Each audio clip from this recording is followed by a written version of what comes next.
Hello friends, welcome back to my channel சுபாஷ் ரசோய். இன்னைக்கு வந்து நம்ம ஹோட்டல்ல எல்லாம் செய்வாங்க இல்லையா, அந்த மாதிரி சூப்பரான கொத்து புரோட்டா எப்படி பண்றதுன்னு பார்க்கலாம் வாங்க.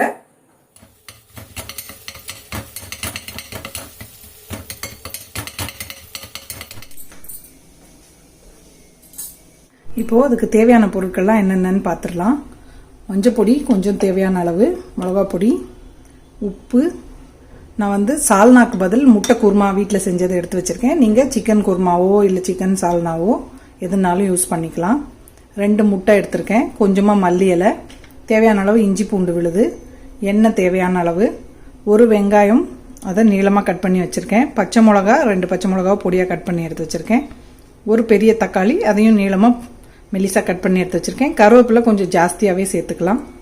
நான் வந்து இன்ஸ்டன்ட் ஐடி பரோட்டா தான் யூஸ் பண்ண போகிறேன். இதை தவாவில் போட்டு நார்மலாக பரோட்டாவை சூடு பண்ணி எடுத்து வச்சுருக்கேன். இப்போ இது மாதிரி சின்ன சின்ன பீஸாக இதை கட் பண்ணி எடுத்துக்கலாம், இல்லை கையாலேயே கூட இந்த மாதிரி பிச்சு போட்டுக்கலாம்.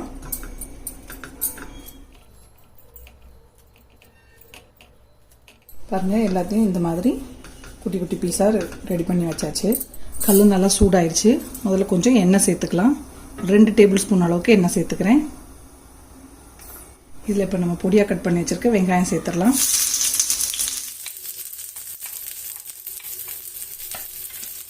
வெங்காயம் லைட்டாக வதங்கிடுச்சு. பச்சை மிளகாவும் கருவேப்பிலையும் சேர்த்துடலாம். கருவேப்பிலை தாராளமாகவே சேர்த்துக்கோங்க, நல்லா வாசனையாக இருக்கும். அப்போ தான் வெங்காயம் நல்லா வதங்கிடுச்சு. நம்ம கட் பண்ணி வச்சுருக்க தக்காளியை சேர்த்துடலாம்.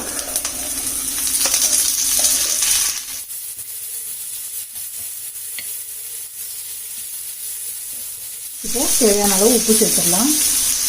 1 டீஸ்பூன் அளவுக்கு மல்லிப்பொடி சேர்த்துடலாம். கொஞ்சமாக மஞ்சள் பொடி சேர்த்துக்கலாம்.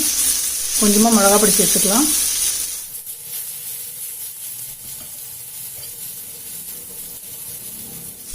இப்போ 2 முட்டையை உடைச்சி ஊற்றிக்கலாம்.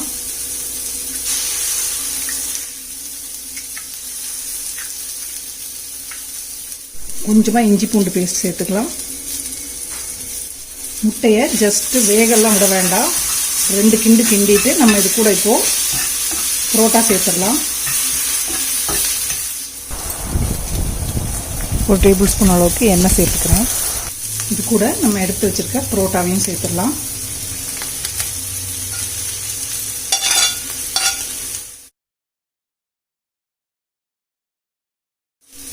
மேலே இப்போது நான் சால்னா சேர்க்குறேன். வீட்டில் முட்டை குருமா பண்ணியிருந்தேன், அதை சேர்த்துக்கிறேன். சிக்கன் சாப்பிட்றவங்களா இருந்தால் சிக்கன் குருமா அது மாதிரி ஏதாவது வீட்டில் பண்ணியிருந்தீங்கன்னா அது கொஞ்சம் சேர்த்துக்கோங்க. இது நல்லா ஒரு தடவை மிக்ஸ் பண்ணி விட்டுக்கலாம்.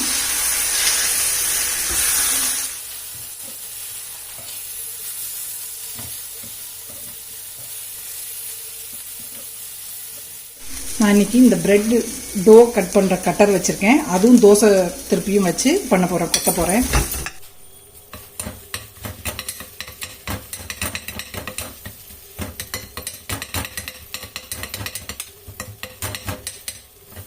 இந்த மாதிரி டம்ளர் வச்சு கூட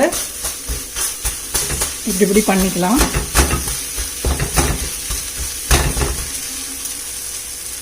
பாருங்க, ஹோட்டல் ஸ்டைலில் வீட்டிலேயே சூப்பராக நமக்கு கொத்து புரோட்டா ரெடி ஆயிடுச்சு. லாஸ்ட்டாக நம்ம இது கூட கொஞ்சமாக இந்த மாதிரி பொடிச்சு வச்ச மிளகுத்தூள் சேர்த்துக்கலாம்.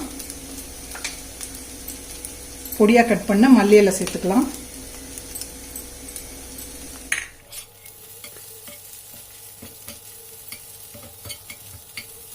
அவ்வளோதாங்க, ஸ்டவ் ஆஃப் பண்ணிடலாம். நம்ம கொத்து புரோட்டா சூப்பராக ரெடி ஆயிடுச்சு. ஸோ இப்போ நான் ட்ரை பண்ண போகிறேன் எப்படி இருக்குன்னு. சூப்பராக வந்துருக்கு. உங்கள் எல்லாருக்கும் இந்த ரெசிபி பிடிச்சிருக்கும்னு நினைக்கிறேன். பிடிச்சிருந்ததுன்னா லைக் பண்ணுங்கள், ஷேர் பண்ணுங்கள், என் சேனலுக்கு சப்ஸ்கிரைப் பண்ணிக்கோங்க. இவ்வளோ நேரம் இந்த வீடியோ பார்த்தவங்க எல்லாருக்கும் என்னுடைய நன்றி. வணக்கம்.